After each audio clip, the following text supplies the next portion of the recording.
quality issues are one of the most common problems horse owners face all over the country. Chipping, splitting, flares, thin soles and thin walls, poor growth, and white line issues are some of them.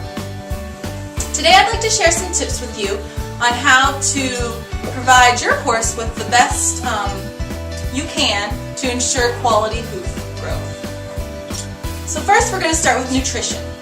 Dietary inadequacies are one of the most common places that we see hoof issues come out. Providing your horse with a quality hoof supplement is a great area to start with. And when looking for a hoof supplement, you want to look for something that contains biotin, zinc, copper, and methionine. These are all ingredients that will work together to ensure quality hoof growth. Next is poor hoof care. Improperly balanced and overgrown hooves can cause cracks, heel issues, and white line problems. So you want to make sure that you have your horse's hooves trimmed regularly by a very reputable farrier. And make sure that your farrier is looking at your horse as an individual instead of just another horse to trim the hoof the same way. Next is management. Management issues are something that I see a lot with when I'm out working with horses with hoof problems. One of the best tips that I ever received from my own farm was to add an area in their pasture or your horse's paddock with gravel. The gravel helps your horse, the sole of your horse's hoof, to toughen up and also will promote good blood circulation down there.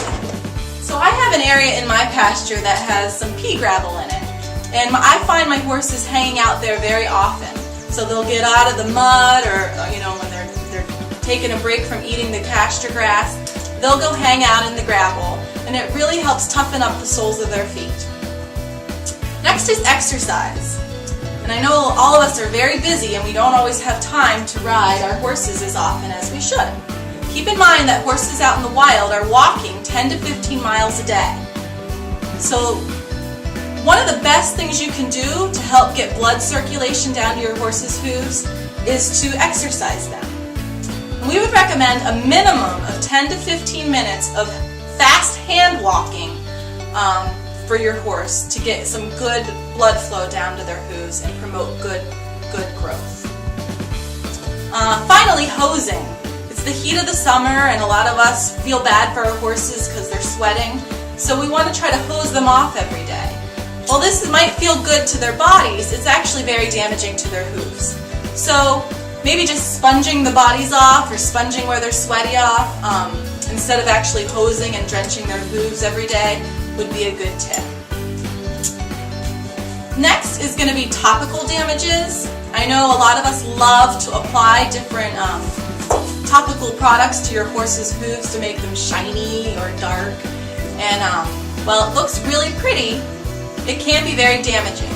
So when you're looking for a product to apply to your horse's hoof wall, make sure it does not contain acetone or alcohol, as these are the two ingredients that have been proven to be very damaging to their hoof wall. Finally, genetics.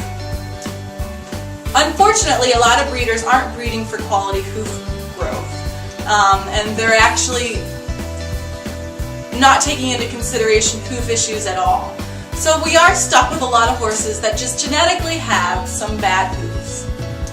But following these tips, with proper nutrition, a balanced hoof supplement added to their diet, proper hoof care by a reputable farrier, good management tips as far as gravel for your horse to walk on, regular exercise and not hosing every day, and avoiding topical products that contain acetone and alcohol, you can make sure that even your genetically impaired horse can grow quality hoof, and you can be assured a lifetime of enjoyment from your horse.